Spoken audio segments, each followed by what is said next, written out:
Hello friends, this is the second video on the engineering paper 1 and overall factory inspector paper 2. So in the previous video we have discussed about the industrial safety.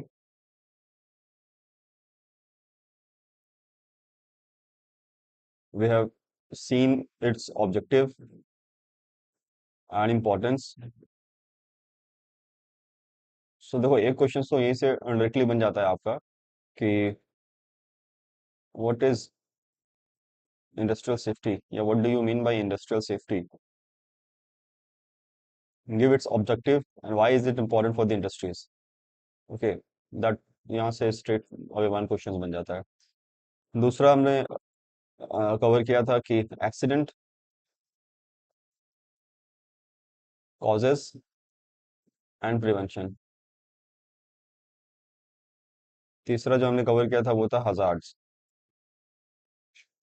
Versus risk. ये तीन topic हमने last वाले lectures में cover किए थे।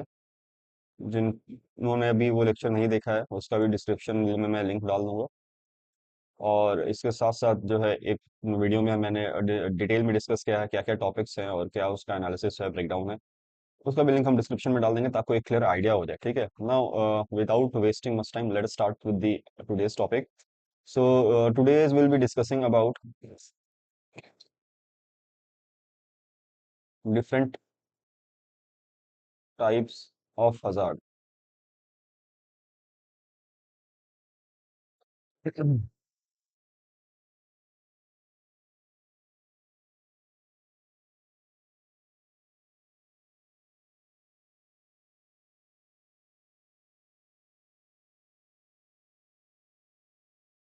So different types of hazard.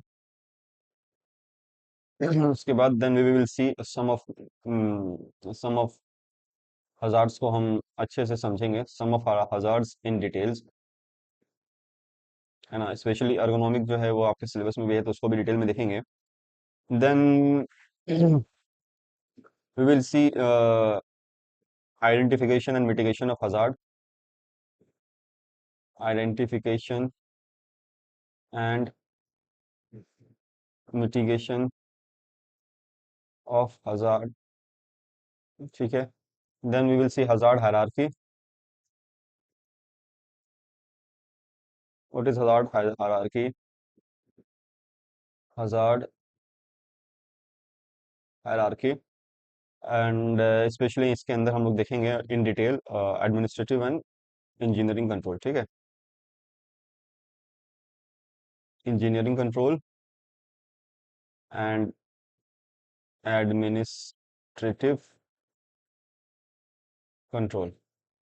ठीक है, so first we'll try to complete all this topic today and if time permits then we will move to other topics। ठीक है, so today's we will complete at least 1 2 3 4 topics। okay, so please write down the definition। I mean, in the last class we have written the definition of the hazard. If you can remind it, what is hazard?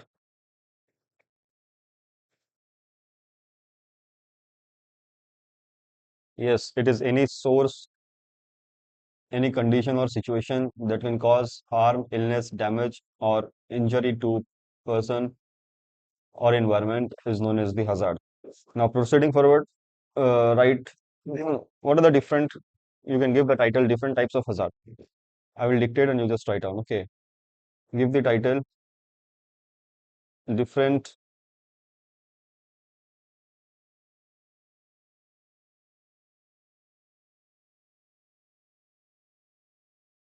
different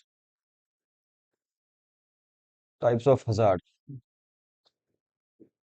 hazard हम लोग last class में समझ लिए थे तो so will not be going to do it again, only we will directly jumping into different types of hazards. So write down, just make a diagram like this। in the center you write classification of hazard or types of hazard, whatever you want to write, classification of hazard,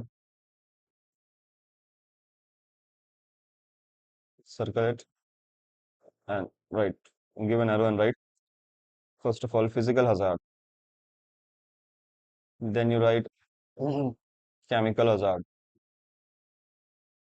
then you write biological hazard, then you write mechanical hazard, then you write psychological hazard,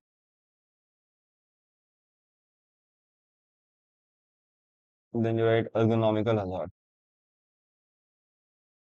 Okay. Another hazard is also there, electric hazard, fire hazard. You can also write electric hazard, fire hazard. Okay. So these are the major categories of the hazards. और इसमें से we will do like any two, three, four hazard in detail, and the remaining I'll giving you an example. For example, electric hazard. Electric hazard के लिए हम कैसे क्या what could be the electric hazard? Electric shock. ठीक है। Electric hazard क्या हो सकता है? पहले तो हज़ार्ड हमने लास्ट क्लास में समझा था। तो इलेक्ट्रिक हज़ार्ड क्या हो सकता है? इलेक्ट्रिक शॉक हो सकता है ना? शॉर्ट्स, एक तो शॉक लग गया किसी भी एम्प्लॉय को। उसके बाद फायर भी हो सकता है due to short circuit. Short circuit देखो, हज़ार्ड में क्या पढ़ा था हमने कि एनी सिचुएशन, कंडीशन और सोर्स। तो now we are base defining the hazard on the basis of source over here. कि इलेक्ट्रिकल एक सोर्स हो सकता है that can cause harm, injury, damage और illness. It can cause what? Injury, it can cause damage, both it can cause electrical hazard to what? Public और environment. ठीक है। और प्रॉपर्टी, तो it can cause damage to all this three categories. So therefore इसको hazard में count करते हैं। फिर हम लोग देखेंगे साइकोलॉजिकल हज़ार्ड क्या होता है। देखो, इसमें से फिजिकल केमिकल तो आप लोग भी बता सकते हो। साइकोलॉजिकल हज़ार्ड क्या होता है? भाई साइकोलॉजिकल हज़ार्ड है मतलब कि टॉक्सिक वर्क एनवायरनमेंट। लिख लो, toxic work environment. Toxic work work environment का मतलब है कि इंटरनल पॉलिटिक्स बहुत ज्यादा हो रहा है काम में, है ना? बॉस आपका जो है आपको 2 सेकंड के लिए रेस्ट करने नहीं दे रहा है, हमेशा आपके ऊपर सुपरविजन कर रहा है कि 2 सेकंड के लिए अगर आप बैठ रहे हो तो बैठ नहीं पा रहे हो, क्या कर रहे हो, लाइक दिस डिक्टेटरशिप चल रहा है बॉस का। ठीक है, फ्रेंडली एनवायरनमेंट नहीं है, तो उसको बोलते हैं टॉक्सिक वर्क एनवायरनमेंट। इससे आपको स्ट्रेस होगा। ठीक है, फोकस्ड नहीं हो पाओगे। तो हमने पहले लास्ट क्लास में पढ़ा था ना कि fatigued behaviour cause of accident होता है, डिस्ट्रैक्टेड और फटीग्ड बिहेवियर। तो इन सब चीजों की वजह से वो होगा, फटीग बिहेवियर होगा, तो ऑब्वियस सी बात है एक्सीडेंट हो सकते हैं, हजार हो सकता है। ठीक है। तो साइकोलॉजिकल में हमारे पास ये है, ये हरासमेंट हो गया, long working hour, no rest हो गया, है ना? एग्जाम्पल लिख लीजिए, long working hours, no rest,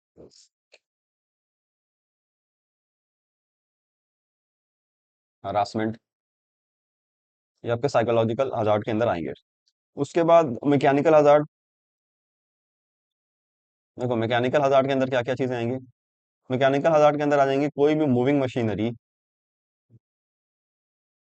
example है ये सब, मूविंग मशीनरीज। ठीक है। और टूल्स दैट में cause what? Harm, injury, damage और इलनेस। हाँ, कैसे भाई टूल्स और मशीनरी? मशीनरी कैसे हजार्ड हो सकता है? तो मशीनरीज में अगर हम देखेंगे तो मान लो मूविंग क्रेन है या फोकलिफ्ट है। तो अगर ये चीज है और जो फोकलिफ्ट ड्राइव कर रहा है तो उसने ध्यान नहीं दिया रिवर्स करते हुए, और पीछे 2-3 आदमी खड़े थे, उसको ठोक दिया भाई, तो ये मैकेनिकल हजार्ड में काउंट होगा। टूल्स जो हमारे पास है, आपने कहीं पर काम किया, स्क्रू ड्राइवर को ऐसी जगह रख दिया, फिर वहां से काम करने के बाद आपने अपने टूल्स को वापस प्रॉपर प्लेस पे नहीं रखा, तो भाई कोई अनजाने में किसी ने देखा नहीं, तो हो सकता है कि उसको लग जाए, चोट लग जाए, है ना? That type of hazard can be count over here. तो psychological hazard, electric hazard, mechanical hazard हम लोगों ने देखा। नाउ इन सब हजार्ड को थोड़ा सा हम और भी डिटेल में पढ़ेंगे, खास करके अर्गोनॉमिकल हजार्ड जो है वो हमारा कहाँ है, टॉपिक में ही है। एक टॉपिक है सेकंड यूनिट में, सेकंड फर्स्ट सेकंड यूनिट में एक टॉपिक है अर्गोनॉमिकल hazard.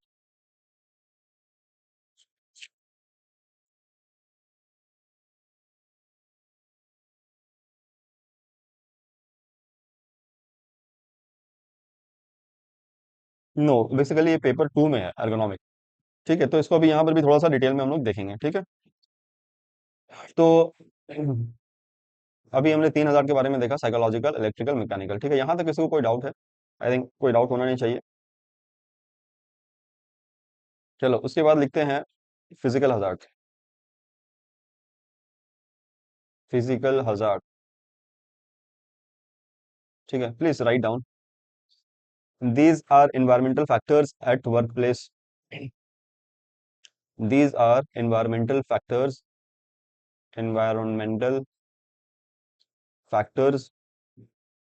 at workplace that can harm the body without necessarily touching it. That can harm the body without necessarily touching it. Environmental factor that can harm the body without necessarily touching it. Example, देखो, आप मतलब खुद भी समझ सकते हो कि ऐसा फिजिकल एनवायरनमेंट या वर्किंग एनवायरनमेंट हमने पहले भी देखा, तो जो आपको हार्म पहुंचा सकता है विदाउट इवन टचिंग इट, कैसे हो सकता है? एक्सेसिव नॉइज हो, है ना, रेडिएशन हो, हाई टेम्परेचर हो, नॉइस, रेडिएशन, हाई टेम्परेचर हो, तो ये सब क्या हो सकता है? पुअर लाइटिंग हो, तो इसके वजह से आपका आई स्ट्रेन होगा, नॉइज की वजह से आपका एयर ड्रम में इफेक्ट पड़ेगा, आप बहरे हो सकते हो, है ना। तो ये लिखने की जरूरत नहीं है कि इट कैन कॉज डेफनेस, आपको लिख देना है नॉइज एग्जाम्पल में, ठीक है। Example noise, high noise, high radiation, high temperature and poor lighting. Okay, उसके बाद लिखिए, these can result in hearing loss, heat stroke, eye strain, etc. These can cause hearing loss, heat stroke, eye strain, etc. फिर लिखिए chemical hazard.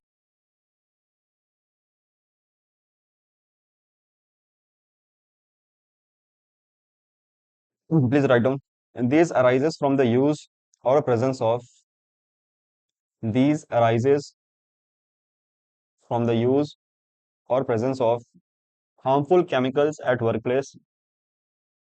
Example, harmful chemical at workplace. Example, inhalation or skin contact with chemicals. Example, inhalation or skin contact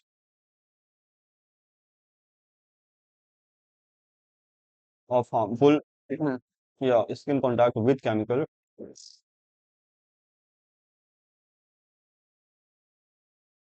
ठीक है। उसके बाद लिखिए gases और solvent, inhalation of और skin contact with chemical, gases, sorry, gases और solvent. What it can cause, लिखिए it can cause skin burn, skin irritation और respiratory problems. It can cause skin burn, skin irritation और respiratory problem, respiratory problem, ठीक है। Next, biological hazard. देखो ये समझ में आ गया ना, इंडस्ट्रीज में और बहुत बार क्या होता है कि इलेक्ट्रोप्लेटिंग वगैरह के लिए हम सॉल्वेंट यूज करते हैं, है ना। तो सॉल्वेंट बेसिकली यूज करते हैं। अब अगर आपने उस कंटेनर में रखा है ऐसे और ये कंटेनर ओपन है सॉल्वेंट का, यहाँ सॉल्वेंट रखा हुआ है, तो आप यहाँ खड़े हो फॉर एग्जाम्पल, और आपके बैग में यहाँ पर एक टूल है, ये टूल यहाँ गिर गया, वाटर स्पिल हो गया, वाटर स्पिल होकर के आपके हाथों पे लग गए, मतलब सॉल्वेंट स्पिल होकर के आपके हाथों पे, पैरों पे, in fact it can also go in your eye. तो इसकी वजह से आधार हो सकता है। तो इसका मतलब ये हुआ कि whenever there is a solvent और a chemical, it must be what, covered with contain lid, ठीक है। यूज करने के बाद you should cover it carefully. चलो नेक्स्ट लिखो, बायोलॉजिकल हजार्ड। अब बायोलॉजिकल हजार्ड कैसे होता है भाई? अब देखो ये सारे हजार्ड जो हैं, इट इज नॉट कि ये सारे हजार्ड लाइक एक ही इंडस्ट्रीज में होंगे, it is not that case. Different hazard for different types of industries. For example, mechanical industries में जहां पर आप मैकेनिकल पार्ट्स बनाते हो, नट्स स्क्रूज, वहां पर फिजिकल हजार्ड ज्यादा होंगे, केमिकल हजार्ड नहीं होंगे। ऐसी इंडस्ट्री जहां पर आपका इलेक्ट्रोप्लेटिंग वगैरह होता है, पेंट्स वगैरह होते हैं, वहां पर आपका पेंट का मैन्युफैक्चरिंग होता है, तो वहां पर आपका क्या होगा? केमिकल हजार्ड होगा। अब जो मैं नेक्स्ट बता रहा हूँ बायोलॉजिकल हजार्ड, ये बेसिकली कहाँ होगा? जहाँ लिविंग ऑर्गेनिज्म का प्रोसेसिंग होता है, यानी कि food processing industries, pharmaceutical industries, यहाँ पर बायोलॉजिकल हजार्ड होगा। तो यू डोंट नो कि किस इंडस्ट्री के स्पेसिफिक डिटेल्स पूछेंगे, तो इसलिए you have to go through all types of hazard. और एक डायरेक्ट क्वेश्चन भी आ सकता है कि what are different categories of hazard, explain any two of them या explain any three of them. Short notes भी आ सकता है कि write short notes on this hazard, that hazard. तो therefore okay, okay, so let's move forward, right? In biological hazard, right, these originate from living organism, okay, these originate from living organism or their product. These originate from living organism or their product that can cause disease, that can cause disease or adverse health effect. Example, right? Bacteria, virus, fungus, etc. Bacteria, virus, fungi, etc. कहाँ पर होंगे ये? In waste disposal, in waste disposal can cause infection और allergic reaction, can cause infection और allergic reaction. Next right, ergonomic hazard.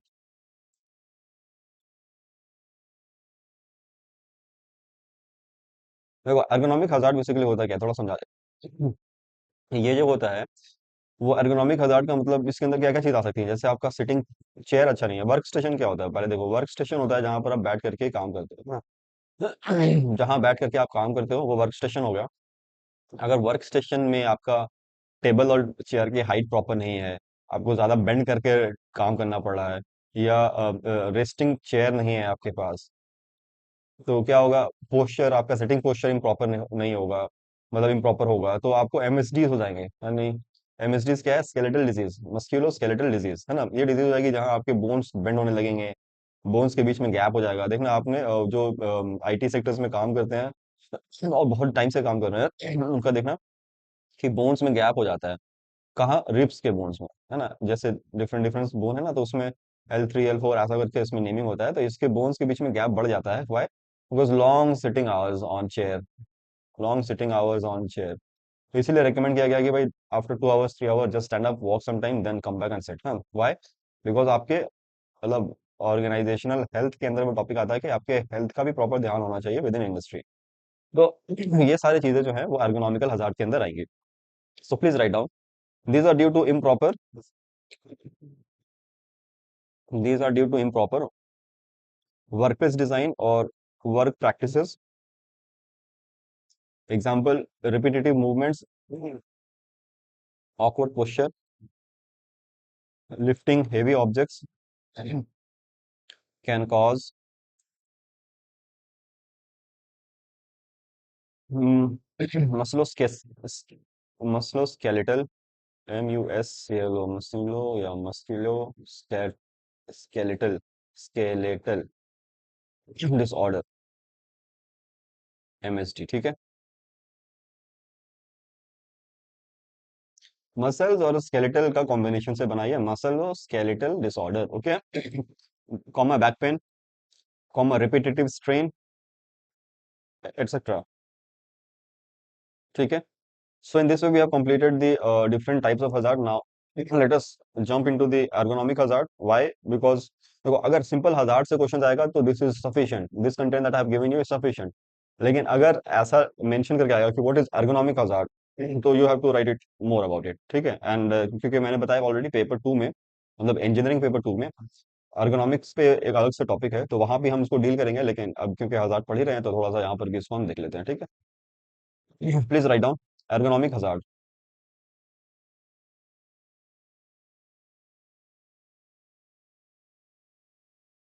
ergonomic hazards. Ergonomic hazards are workplace conditions. Ergonomic hazards are workplace condition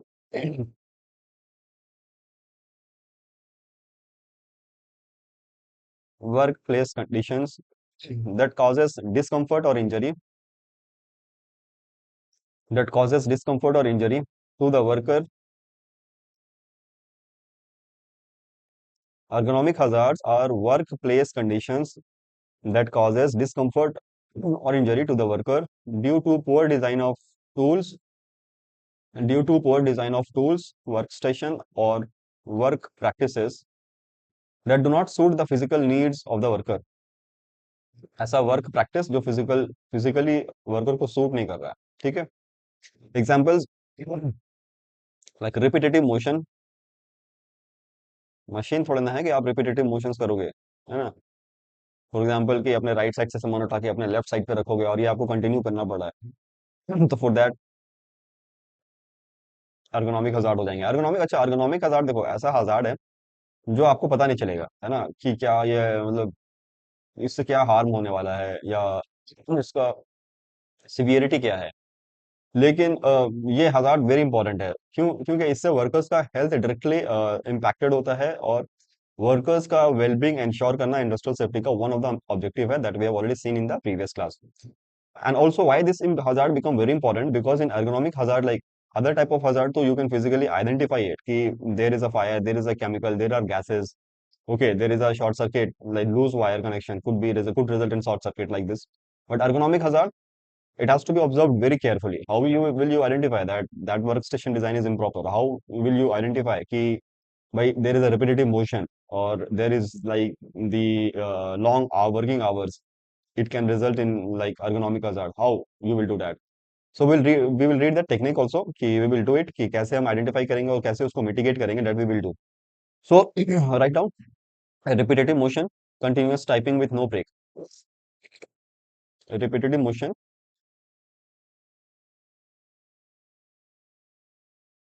repetitive motion, और फिर colon दे करके लिखे continuous typing with no break, है ना, continuous typing with no break। और आप repetitive motion आपको और कहाँ यूज होता है? असेंबली लाइन में यूज होता है। असेंबली लाइन में जहां पर आपके पास जो है एक लंबा सा लाइन होता है और यहाँ पर मशीन्स के पार्ट्स रखे होते हैं, आपको कंटिन्यूअसली इसको असेंबल करना होता है, तो same types of motion you have to perform. Then write forceful exertion. Second point forceful example of ergonomic hazard we are saying, okay। Exertion, forceful exertions, इसके अंदर लिखिए हेवी लिफ्टिंग, पुशिंग और pulling. Heavy lifting, pushing और pulling. Then write prolonged static position. देख रहे हो, you can see कि how unique this categories are. Prolonged static position, standing और सिटिंग फॉर लॉन्ग पीरियड्स। इसके अंदर लिख लीजिए स्टैंडिंग और sitting for long period.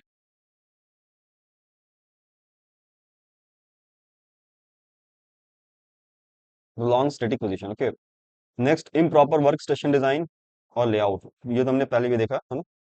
Improper work station design और layout, that means desk. Improper work station design और layout, उसके अंदर right desk too high, chair without back support etcetera.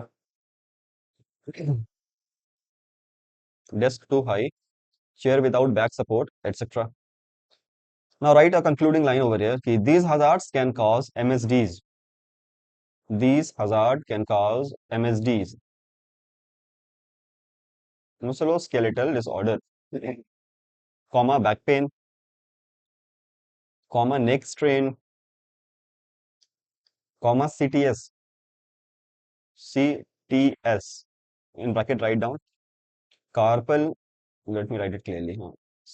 CARPAL. Carpal tunnel syndrome. Comma fatigue. Comma fatigue मतलब जल्द थक जाना, जल्दी थकान हो जाना। And reduced productivity. अब देखो फटीगनेस जो है वो हमने पढ़ा था कि one of the reason for accident, है ना। तो फटीगनेस अगर हो जाएगा तो भाई एक्सीडेंट हो सकते हैं, देयरफॉर ये हजार्ड में आया है ना। Now write down, give a topic identification of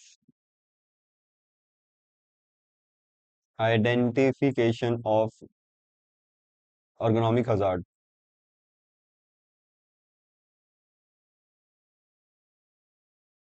identification of ergonomic hazard। First point observation. देखो इसके बिना तो नहीं हो पाएगा, ऑब्वियस सी बात है ना कि ये कोई ऐसा हजार्ड तो नहीं है कि जो आप तुरंत देखोगे और समझ में आ जाएगा। अच्छा, different, there is a difference in looking at something and observing something. In looking at something means you are just simply seeing it, and जो भी appearance आपको पता चल रहा है, that you are getting it. But observation means you have to analyze the thing, you have to look at it, you have to analyze the possible for, cause, everything. तो पहला point observation, and इसके अंदर लिखिए watching worker for sign of strain, fatigue और poor posture. Watching workers for signs of strain, fatigue और poor posture. For example, ठीक है, जैसे मैंने बताया कि डेस्क का हाइट बहुत ज्यादा हाई होना, this is also an improper work station design. अब लेकिन ये तो डिपेंड करेगा वर्कर टू वर्कर। अब जिसकी हाइट ज्यादा है उसके लिए ठीक है, जिसकी हाइट कम है उसके लिए हाइट ज्यादा है, तो you have to observe the worker and you have to notice the sign कि क्या वो थकान हो रहा है उसको, ठीक है, क्या उसको स्ट्रेन हो रहा है कि नहीं, ठीक है। This times of symptoms you have to observe in the worker, ठीक है। Number two, write down worker feedback. Worker feedback, encourage reporting, इसके अंदर लिखिए इनकरेज रिपोर्टिंग, और इनकरेज रिपोर्टिंग ऑफ डिस्कम्फर्ट और पेन। वर्कर्स को बोलिए कि अगर, देखो भाई, मैं वर्क प्लेस हर वर्कर के इंडिविजुअल लेवल पे जा करके वर्क प्लेस को उसके हिसाब से नहीं डिजाइन करवा सकता, okay. So if you have a problem, you come to me कि sir this chair is not comfortable for me, I will change it. तो वर्कर को बोलो कि फीडबैक दो, आप इनकरेज करो उनको, है ना। अब आप इम्प्रॉपर चेयर पे बैठे हो और आप बोल भी नहीं पा रहे डर से, या एनवायरमेंट, वर्क एनवायरमेंट इस प्रकार से है, तो उससे क्या होगा कि भाई धीरे धीरे धीरे धीरे धीरे धीरे आपका जो है खुद के अंदर आपको प्रॉब्लम्स, हेल्थ इश्यूज होना शुरू होंगे, and that will convert into an ergonomical hazard, okay. Right, point number three, work place survey. Work place survey, अगर वर्कर इतना शाई है या किसी भी कारण से नहीं बता पा रहा है, then the management should start the survey from itself. Work place survey, survey के अंदर क्या करना है आपको, use, right, use ergonomic checklist और risk assessment tools. Use ergonomic checklist or risk assessment tool. And the last point of how you can identify the ergonomic hazard is data analysis.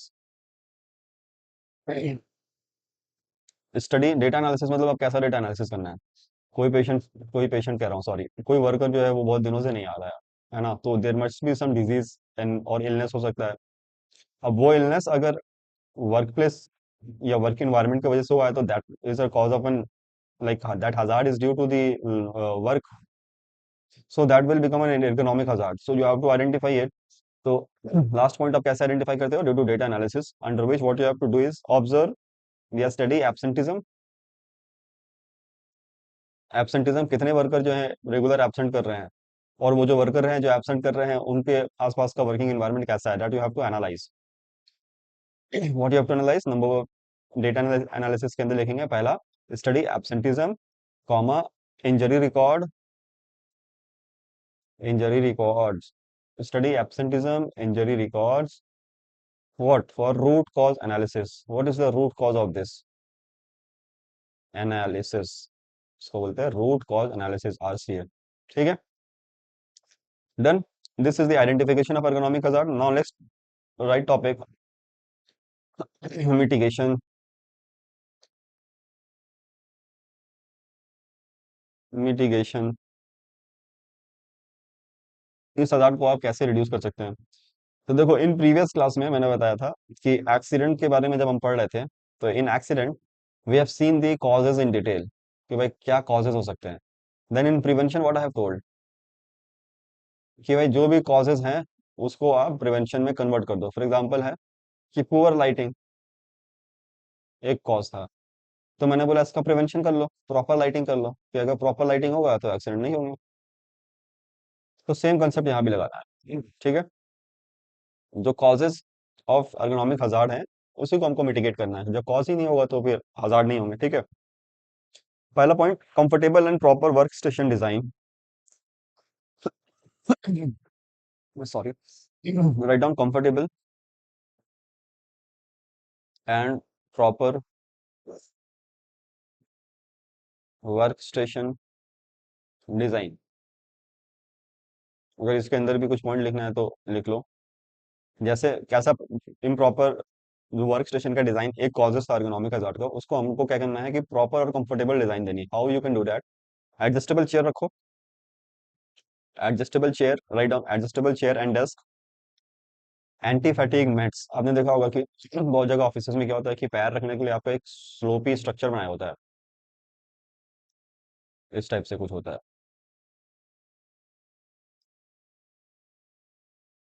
है ना? बहुत जगह ऑफिस में आपने देखा होगा। तो why it is due to provide comfort, कि आपको बैंक में मिलनी होता है कि आप बहुत लंबा आपको बैठना होता है, तो इस पोजीशन पे या इस पोस्चर पे आप पैर रख के बैठोगे तो थोड़ा कंफर्टेबल होगा, है ना? दैट इज द ऐसा ही that that has some reason, ऐसा ही नहीं ऐसा दे दिया कि चलो, that is to mitigate the ergonomic hazard. तो इसके अंदर हमने लिखा कि adjustable chair and desk, anti fatigue mats for standing job. Anti fatigue mats क्या होता है? ऐसा मैट्स होता है ना जिसमें डॉट डॉट डॉट डॉट होते हैं, उसके ऊपर आप खड़े रहते हो तो आपको चलने में भी मजा आता है ना।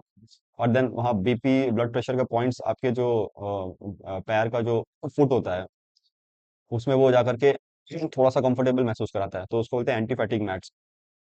Number two, job rotation, mitigation के लिए लिख रहे हैं, ठीक है। Number to, job rotation. जो रिपीटेटिव मोशंस था उसको अवॉइड करने के लिए हम क्या कर सकते हैं? जॉब रोटेट कर सकते हैं, ठीक है। Avoid repetitive strain bye rotating task among workers. देखो साथ साथ लिखते भी रहो, ओके।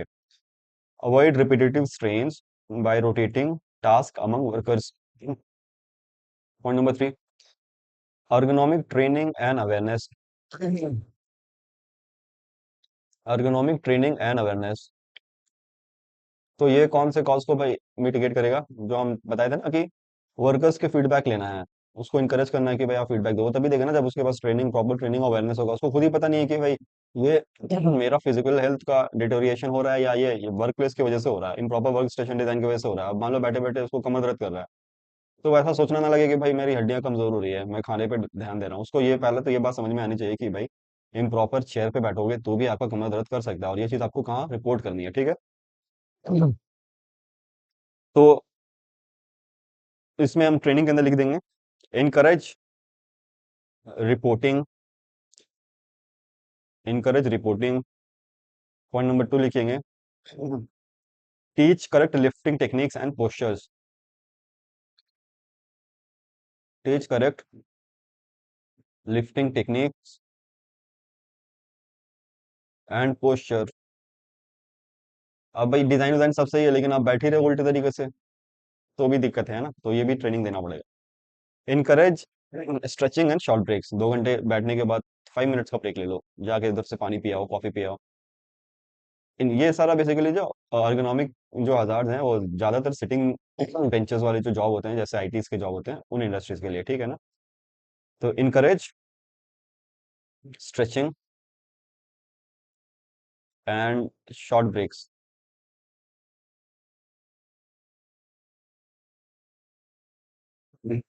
देखो ऐसे काम जो हैं जो आपको रेगुलर मूवमेंट कर रहा है, उस चीज के लिए आप ऑटोमेशन भी यूज कर सकते हैं। तो सो नेक्स्ट पॉइंट है ऑटोमेशन।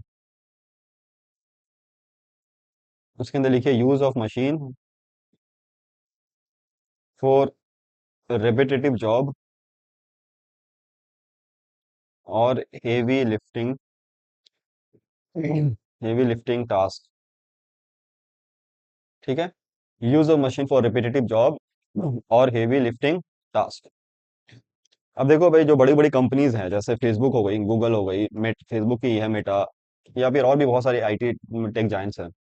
उन्होंने, आप सुने होंगे कि भाई उन्होंने मतलब अपना अलग से फार्म रखा है, ठीक है। वर्क प्लेस लगता ही नहीं है वर्क प्लेस है, लग्जरी सोफा है, कैंटीन है जहाँ पर खुद के फार्म से उगाया हुआ खाना दिया जाता है। देन वहां पर जो है आपको कॉमन रूम है, जहां पर अगर आप काम करते करते थक गए तो जाकर के थोड़ा सा नैप ले सकते हो, थोड़ा सो सकते हो। देन वहां पर आपके लिए फन जोन है, जहां पर आप जाके डिफरेंट डिफरेंट फन एक्टिविटीज कर सकते हो। तो ये सब क्यों बनाया गया है? Are they fool? No, they are not fool, they know कि भाई अगर एक स्टाफ है जिसका सारा कुछ उसके ब्रेन में है, सारा कुछ है, अगर वो स्टाफ को कल को कुछ भी ergonomic हजार्ड के वजह से कुछ भी प्रॉब्लम्स होती है, तो what will be the, what will, उससे तो चलो मान लो ऐसा आप बोल सकते हो कि सर इससे तो एम्प्लॉय का ही बैक मतलब प्रॉब्लम होगा, उसी का हेल्थ इशू होगा, दिस दैट होगा। लेकिन जब हमने फर्स्ट क्लास किया था तो उसमें हमने पढ़ा था ना कि इंडस्ट्रियल सेफ्टी प्रोडक्टिविटी को बूस्ट करता है, प्रोडक्टिविटी को बूस्ट करता है, और रीजंस भी देखे थे कैसे बूस्ट करता है। तो भाई इनको पता है कि this hazard mitigation is directly linked with the productivity. तो एम्प्लॉयज को आप जितना कंफर्ट रखोगे उतना ही अर्गोनॉमिक हजार्ड को आप मिटिगेट कर पाओगे, और हजार्ड को जितना ज्यादा मिटिगेट करोगे उतना ही प्रोडक्टिविटी बूस्ट होगी। ठीक है। प्लस इसके साइकोलॉजिकल इफेक्ट्स भी होते हैं कि कंपनी इतना ध्यान रखती है आपका कि आप फील कनेक्टेड करते हैं कंपनी से, तो वो अदर फैक्टर है जो हम यहाँ नहीं जाएंगे। जो हजार से रिलेटेड पॉइंट था वो मैंने यहाँ पर डिस्कस किया। ठीक है। Right, next topic, right, hierarchy of hazard control. Hierarchy of hazard control. ठीक है। इसके अंदर हम लोग एक हायरार्की है तो एक पिरामिड टाइप से स्ट्रक्चर बनाएंगे। ये डायग्राम आपको बना लेना है एग्जाम में, अगर हायरार्की ऑफ हजार्ड कंट्रोल आया तो एक डायग्राम बना देना है ऐसे, एक ट्राइंगल पिरामिड टाइप से। सॉरी।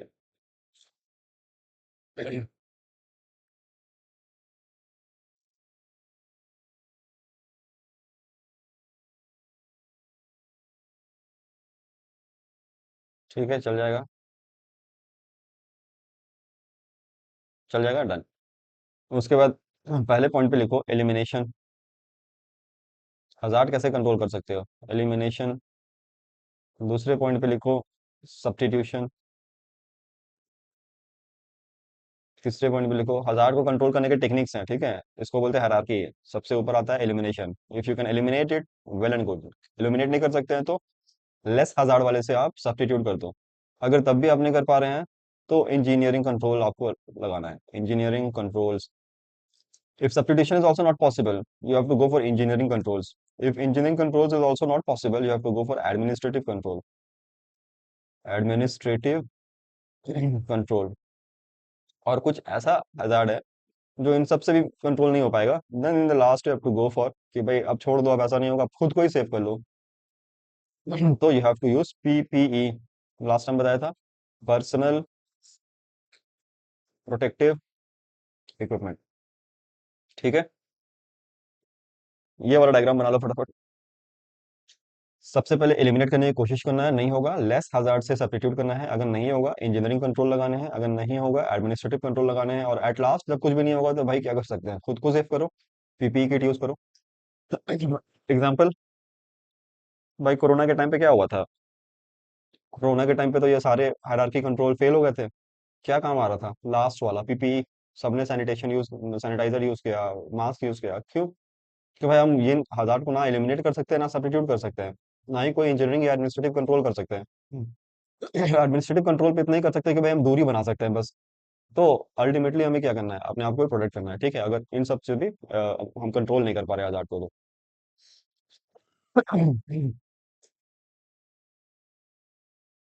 चलिए एलिमिनेशन में लिखिए physically remove the hazard.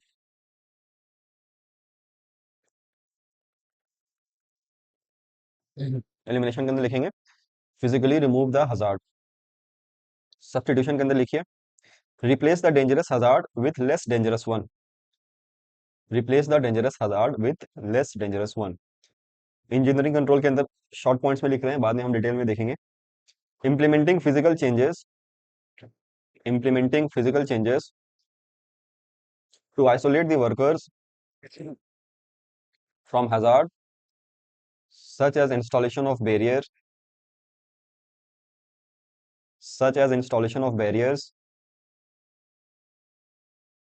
machine guards, local exhaust ventilation, etc।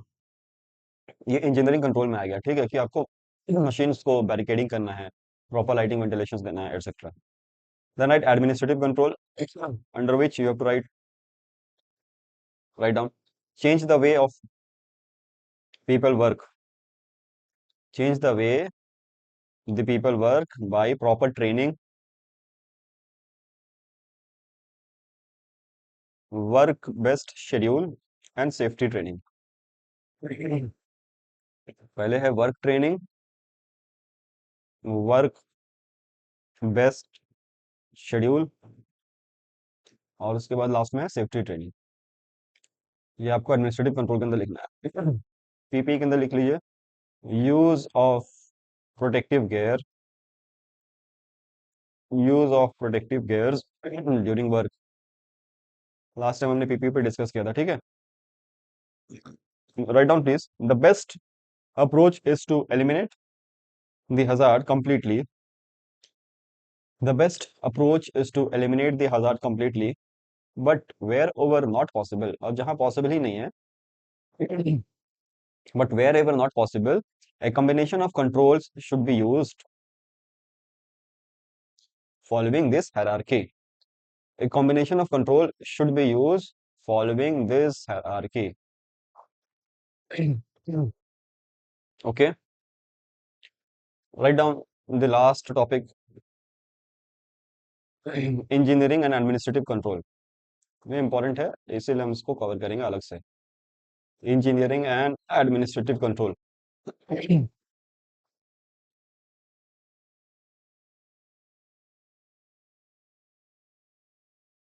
देखो भाई, accident prevention in industry involves,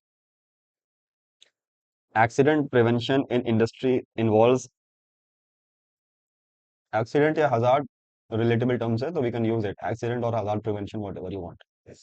applying various control measures, among these the administrative and engineering controls, among these the administrative and engineering controls are most effective ones, are most effective once elimination or substitutions of hazard is not possible or feasible. Administrative and engineering controls are most important or effective once elimination or substitution of hazard is not possible or feasible.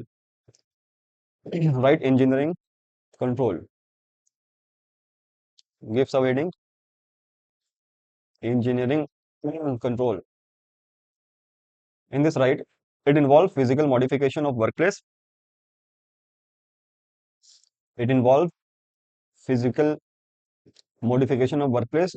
And why? Why do we modify? What is the main objective? तो hazard और worker को isolate करना, to isolate worker from hazard, to isolate worker from hazard. ठीक है, कैसे हम isolate करेंगे? Write down point number one, machine guarding, machine guarding to prevent contact with moving parts, machine guarding to prevent contact from moving parts with moving parts. Point number two, local exhaust ventilation to remove toxic fumes, smokes, and dust. Local exhaust ventilation to remove toxic fumes, gases, or dust. Point number three, soundproof enclosures. Soundproof enclosures to control noise pollution या expulsion. Noise explosion. Suddenly मान लो एक industry में कुछ ऐसा है, process है, जो chances है कि वहां पर फॉर एग्जांपल मान लो कि कोई हमारा एयर बैग है बड़ा सा, और मोस्ट ऑफनली ये क्या होता है कि लीक हो जाता है, फट जाता है ना, तो इससे बहुत ज्यादा नॉइस होती है, लेकिन रेगुलर नहीं है, सडन सडन नॉइस होती है, लेकिन नॉइस एक्सप्लोड करता है, तो उस चीज के लिए हम साउंड प्रूफ एक्सक्लोजर यूज करेंगे। ठीक है, point number four, safety interlocks, safety interlocks that shut machines during faults, safety interlocks that shut machines during faults. This is the engineering controls. Now write administrative control.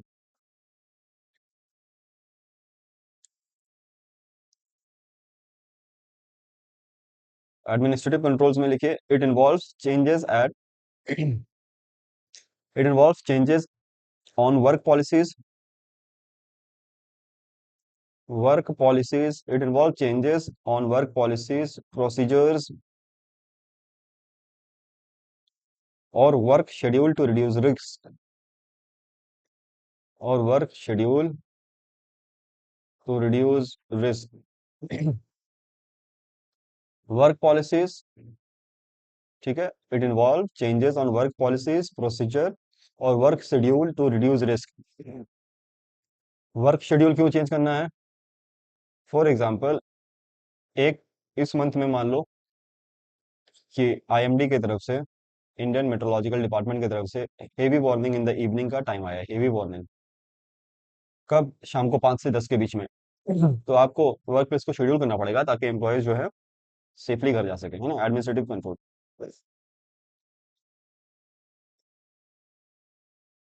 दूसरा point लिखिए इसके अंदर। Sorry, ये तो हमने व्हाट इज एडमिनिस्ट्रेटिव कंट्रोल देख लिया। It involve changes on work policies, procedure और work schedule to reduce risk. Example में लिखेंगे point number 1, job rotation to prevent repetitive strain. Repetitive strain cause में हमने पढ़ा था, ये ergonomic हजार्ड का कॉज है। Job rotation to prevent repetitive strain. Point number 2, limiting exposure time to hazardous area. Limiting exposure time to hazardous area. Point number 3, LOTO procedure during maintenance. LOTO procedure during maintenance. What is LOTO procedure? LOTO procedure is basically lock out, tag out. Okay, LOTO, lock out, tag out procedure during maintenance. Point number 4, displaying warning signs and safety instruction. Displaying warning signs and safety instruction. Point number 5, conducting regular training and safety drills. Conducting regular training and safety drills. तो ये हो गया administrative control और engineering controls. देखो, अब जब हम next class में कवर करेंगे पीपीई, इसका इंपॉर्टेंस क्या है, different types of PPE in industry. उसके बाद हम सेफ्टी ट्रेनिंग सुपरविजन पे आएंगे, इंपॉर्टेंस क्या है इसका, सेफ्टी ट्रेनिंग एंड सुपरविजन। उसके बाद हम आएंगे एसएमएस पे और पीडीसीए पे। ठीक है, एसएमएस मतलब सेफ्टी मैनेजमेंट सिस्टम, और पीडीसीए जो है प्लान डू चेक एक्ट। उसके बाद सेफ्टी ऑडिट। तो वो पहला टॉपिक जो है ना, वो आपको पूरा कॉन्सेप्ट पे है, तो जो भी चीज़ें रिलेटेड है वो सारी चीज़ें हम करने की कोशिश करेंगे। ठीक है, ये हम करेंगे नेक्स्ट क्लास में। तो इसके लिए आपको पहले क्या करना है, सबसे पहले देखो, मेरा ना एक टेलीग्राम चैनल है जो मैंने आप लोगों के लिए बनाया है, t.me/फैक्ट्री इंस्पेक्टर से आप सर्च करोगे मिल जाएगा। इंस्पेक्टर से सर्च करोगे, ये चैनल मिलेगा, इसमें आप ज्वाइन कर लो। इसमें मैं नोट्स अपलोड कर दूंगा। ठीक है, दूसरी बात है कि चैनल को प्लीज़ सब्सक्राइब करो। देखो, जब आप चैनल को सब्सक्राइब करते हो तो मुझे पता चलता है कि भाई मेरे इस वीडियोस को देखने के बाद कितने लोगों ने सब्सक्राइब किया है, जिससे ये पता चलता है कि भाई चलो ठीक है, X number of people are interested in my type of content which I am providing, है ना, या मेरी टीचिंग का स्टाइल उनको पसंद आ रहा है। तो आई फील मोटिवेटेड और मैं और मतलब रेगुलर वीडियो अपलोड कर दूंगा इस टॉपिक पे। दूसरा ये है कि देखो, अगर पढ़ाई के समय पे I am also human being, may be मैं कुछ मिस स्पेल कर दूं या मिस प्रोनाउंस कर दूं, या कुछ चीज़ें ऐसा है जो मैं मतलब अननोइंगली गलत बोल गया, तो आप कमेंट कर दीजिए। लाइक मैं एक्टिवली हर कमेंट का रिप्लाई करता हूँ। कमेंट कर दीजिए कि सर ये समझ में नहीं आया, या ये आपने गलत बोल दिया। I will accept it, I will humbly accept it, and I will try to correct it and then re inform you all people in the next class. तो आप कमेंट कीजिए, पहला पॉइंट ये। और इसमें आप प्लीज़ मुझे बताइए कि give me a feedback, how I will observe. हमने अभी पढ़ा ना ergonomic hazard का ऑब्जर्वेशन, ये है कि आप एम्प्लॉय को इंकरेज करें कि फीडबैक दें। तो you give me a feedback कि sir it is good, you should keep going on this, or you should slow your pace, increase your pace, you should focus more on this, that, whatever you want. ठीक है, it is worth of giving me a like, then do give me a like then. Okay, that is all for today class. Thank you guys.